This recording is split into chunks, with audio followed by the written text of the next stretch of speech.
आपको उस सरकार को जवाब देना है कि हमने वोट दिया है, हम अपना वोट दे करके अपना विधायक चुने हैं।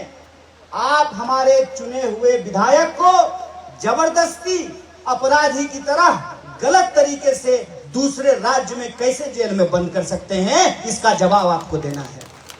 और ये बात में आप हो तो फिर आपको गोली मार देते हैं। ये हकीकत हमने इस देश में देखा है। इसीलिए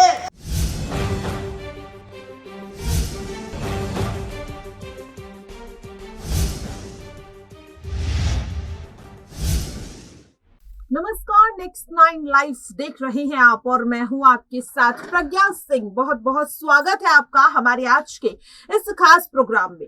गुजरात चुनाव की शुरुआत हो चुकी है और अब हर पार्टी पूरे जोरों शोरों से जनता को लुभाने में लगी हुई है। प्रचार प्रसार का दौर भी अब तेजी से बढ़ता हुआ दिखाई दे रहा है, जहां एक ओर बीजेपी गुजरात की जनता को अपने 5 साल के काम गिना रही है, तो वहीं दूसरी ओर विपक्ष उसी बीजेपी की पोल खोलता हुआ नजर आ रहा है कि आखिरकार गुजरात में क्या कुछ किया है भारतीय जनता पार्टी ने। और अब इसी कड़ी में कांग्रेस नेता कन्हैया कुमार ने पीएम मोदी बड़ी पोल खोल दी है। गुजरात चुनाव में यहां पर कन्हैया कुमार कांग्रेस नेता जिग्नेश मेवानी की तारीफ करते हुए नजर आए, उनके समर्थन में जनसभा को संबोधित करते हुए नजर आए। इस दौरान बीजेपी पर जमकर हमला बोलते हुए भी दिखे कन्हैया कुमार। कन्हैया कुमार की अगर बात करें तो वो जिस तरह से जहां एक और गुजरात चुनाव में राहुल गांधी की तारीफ करते हुए नजर आए, तो वहीं जिग्नेश मेवानी के साथ क्या कुछ हुआ, किस तरह से उन्हें दूसरे राज्य में जेल में बंद कर दिया गया, उसके पीछे की आखिर क्या वजह थी और किसकी साजिश थी, इसे लेकर भी कन्हैया कुमार बोलते हुए नजर आए। वहीं दूसरी ओर यहां पर जनता के बीच ये भी बताते हुए नजर आए यहां पर कि आखिरकार बीजेपी ने 5 सालों में क्या किया है। इसके साथ यहां पर कन्हैया कुमार की अगर बात करें तो कन्हैया कुमार यहां पर कांग्रेस पार्टी की उन बातों को गिनवाते हुए नजर आए जिसके दम पर कांग्रेस पार्टी चुनाव लड़ रही है। जहां एक और जिग्नेश मेवानी को वोट देने की बात की, तो वहीं दूसरी ओर यहां पर पीएम मोदी समेत भारतीय जनता पार्टी की गुजरात में पोल खोलते हुए नजर आए हैं कन्हैया कुमार। आखिरकार ऐसा क्या कुछ कन्हैया कुमार ने कह दिया जिसके बाद गुजरात की राजनीति गर्मा गई और साथ ही बीजेपी पार्टी में बवाल मच गया। उसके लिए पहले देखिए ये वीडियो। आपको गोली मार देते हैं, ये हकीकत हमने इस देश में देखा है। इसीलिए मैं बड़ी उम्मीद लेकर के आपके बीच में आया हूं। ये उम्मीद लेकर के आया हूं कि आप ये भरोसा दीजिए कि जिग्नेश भाई तुम्हें यहां मत रहो, सिर्फ बडगाम नहीं जीतना है। बडगाम तो तुम पिछली बार ही जीत लिए थे, पूरा का पूरा गुजरात जीतना है। आप चाहते हैं कि पूरा गुजरात जीता जाए, तो फिर जिग्नेश भाई को यह भरोसा दीजिए कि जिग्नेश भाई आप बूथ मैनेजमेंट की चिंता मत करो, हम इस नकली चाणक्य को बडगाम में पटखनी दे करके आपको दिखाएंगे। आप नोट की चिंता मत करो, नोट से क्या क्या खरीद सकते हो, नोट से वही खरीद सकते हो ना जो बिकने वाला माल होगा। बडगाम की जनता बिकने वाली नहीं है, ऐसा है कि नहीं है? जोर से बोलिए, है ना? तो आप चाहते हैं कि गुजरात जीते, तो जिग्नेश भाई को और भी जगह जाना पड़ेगा ना। जिग्नेश भाई वर्किंग प्रेसिडेंट हैं और भी नौजवान हैं जिग्नेश की तरह जो अपने अपने इलाके में लड़ रहे हैं। तो आपको नहीं लगता है मोदी जी की हकीकत जो हम लोगों को पता है वो गुजरात की हर विधानसभा की जनता को बताया जाए? तो ये चुनाव जिग्नेश भाई लड़ेंगे कि आप लड़ेंगे? आप लड़ेंगे ना। तो आप लड़ेंगे तो एक बात अपने मन में ठान लीजिए, लड़ाई जब होती है ना न्याय की, अन्याय के खिलाफ, तो उसमें कोई धोखा नहीं होता है, कोई दुविधा नहीं होती है। वो लड़ाई जब होती है तो आर पार की होती है ना। अगर आप मोर्चे पे खड़े हैं और मन में दुविधा हो जाए, ये करें कि वो करें, तो लड़ाई तो जीतने से पहले ही हार गए, शुरू होने से पहले ही हार हो गई। आपके मन में भी कोई दुविधा है? मन में दुविधा मत रखिए। मैं आपको यह बात कहना चाहता हूं कि मैं दिल्ली रहता हूं और हमारी यात्रा अभी हैदराबाद से गुजरी है। मैं ज्यादा इस पे बोलना नहीं चाहता हूं। कहते हैं समझदार के लिए इशारा काफी होता है, और बडगाम की जनता समझदार तो है। तो आप इशारा समझ रहे हैं ना? मन में अगर दुविधा हो, सड़क पार कर रहे हो या नदी पार कर रहे हो, अगर सड़क पार करते हुए दुविधा हो जाए तो एक्सीडेंट हो जाता है, और नदी पार करते हुए अगर दुविधा हो जाए तो नाव डूब जाती है। इसीलिए मन में कोई दुविधा मत रखिए। इस देश के भीतर एक मजबूत विपक्ष के तौर पे कोई व्यक्ति अगर सड़कों पे उतर करके लड़ रहा है अभिमन्यु की तरह, तो वो राहुल गांधी है। इस बात को याद रखिएगा।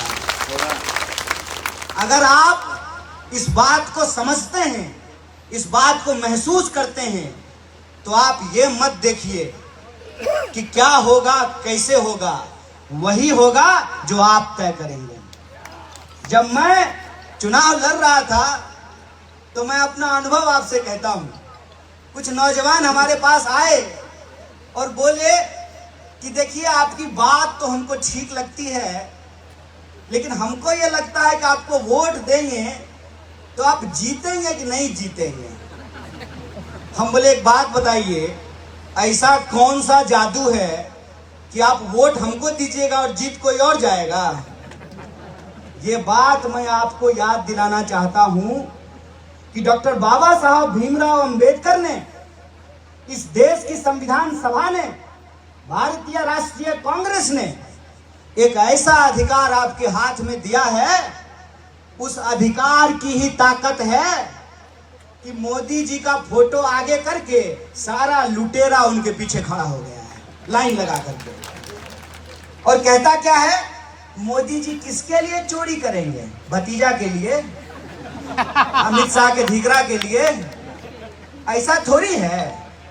इस भाजपा में सब मोदी जी की तरह है, सबके बाल बच्चे हैं, सब चीफ मिनिस्टर अपने बच्चे को चीफ मिनिस्टर बनाने के लिए तैयार है। चीफ मिनिस्टर का बच्चा जो है वो मंत्री बना हुआ है, मंत्री का बच्चा मंत्री बना हुआ है। आपके हाथ में ही वो ताकत है कि 5 साल नेता भले नजर नहीं आए, 5 साल नेता भले आपकी गलियों में ना भटके, लेकिन चुनाव के 15 दिन सारा हेलीकॉप्टर आपके गांव में आके उतर जाता है। यह आपकी ही ताकत है कि जब आप कोरोना में मर रहे थे, आपको ऑक्सीजन सिलेंडर नहीं मिल रहा था, आप अपने अपनों को खो रहे थे, और जान गंवाने के बाद आपको सरकार से कोई मुआवजा नहीं मिल रहा था, तो एक भी कैमरा नहीं आया था। क्या दोस्त, चुनाव नहीं होता तो बडगाम आते क्या? चुनाव है तभी ना आए हैं। मामला टीआरपी का है, तो टीआरपी देता कौन? ये टीआरपी कौन देता है? ये आप देते हैं। मैं आपको बता देता हूं, जिसके जुल्म से आप परेशान हैं उसको ताकत आपने ही दी है, उसको शहद आपने ही चटाया है। उसको अगर आप शहद नहीं चटाए होते तो आज आपका खून पीना नहीं शुरू करता।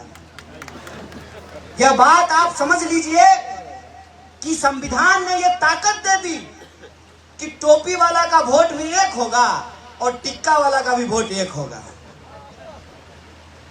फॉर्च्यूनर पे चढ़ने वाले का भी वोट एक, हेलीकॉप्टर पे चढ़ने वाला का भी वोट एक, और हमारे जैसे फुटपाथ पर चलने वाला का भी वोट एक, महिला का भी वोट एक, पुरुष का भी वोट एक, अमीर का भी वोट एक, अंबानी जी का भी वोट एक, और उनके ड्राइवर का वोट भी एक।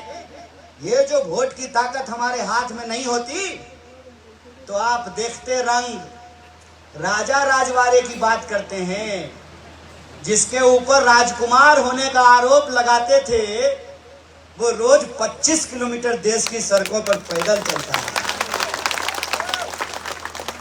और जिसके ऊपर आपने भरोसा किया कि ये हमारी रक्षा करेगा, वो आपको आपस में लड़ाना शुरू कर दिया।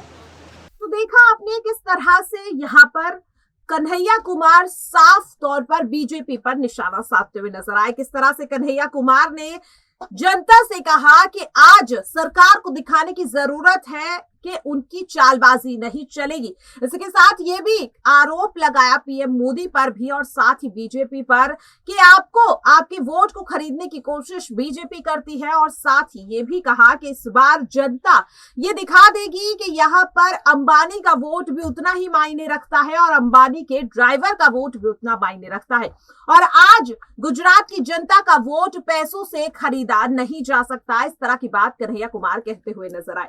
हालांकि इस बात में कितनी सच्चाई है ये तो देखने वाली बात होगी, लेकिन हाँ, एक बात तो साफ है कि कन्हैया कुमार ने जिस तरह से गुजरात में अपना दमखम दिखाया है, कहीं ना कहीं भारतीय जनता पार्टी में हलचल तो मच रही है। जहां एक और अगर बात करें यहाँ पर वीरगाम सीट से बीजेपी ने हार्दिक पटेल, जिन्होंने कुछ वक्त पहले ही कांग्रेस पार्टी को धोखा देने के बाद बीजेपी का दामन थामा, उन्हें वहां पर टिकट दिया है, टिकट देने का फैसला किया है। तो वहीं अब कांग्रेस प्रत्याशी जिग्नेश मेवानी की तारीफ करते हुए यहां पर कन्हैया कुमार नजर आ रहे हैं। हालांकि देखने वाली बात यह होगी कि आखिरकार हार्दिक पटेल क्या बीजेपी को वो जीत दिला पाते हैं, क्योंकि आपको बता दें कि अभी तक इस सीट पर बीजेपी को हार का ही सामना करना पड़ा है। क्या बीजेपी को वो जीत का सेहरा हार्दिक पटेल पहना पाएंगे, या फिर जो पोल यहां पर कन्हैया कुमार ने खोली है उसके बाद बीजेपी को कोई बड़ा झटका गुजरात चुनाव में लगने वाला है? इसे लेकर आपकी क्या राय है कमेंट बॉक्स में जरूर लिखिएगा। आज के लिए इस खास वीडियो में इतना ही। बाकी देश और दुनिया की तमाम छोटी बड़ी खबरों से जुड़े रहने के लिए देखते रहिए नेक्स्ट 9 लाइव। नमस्कार।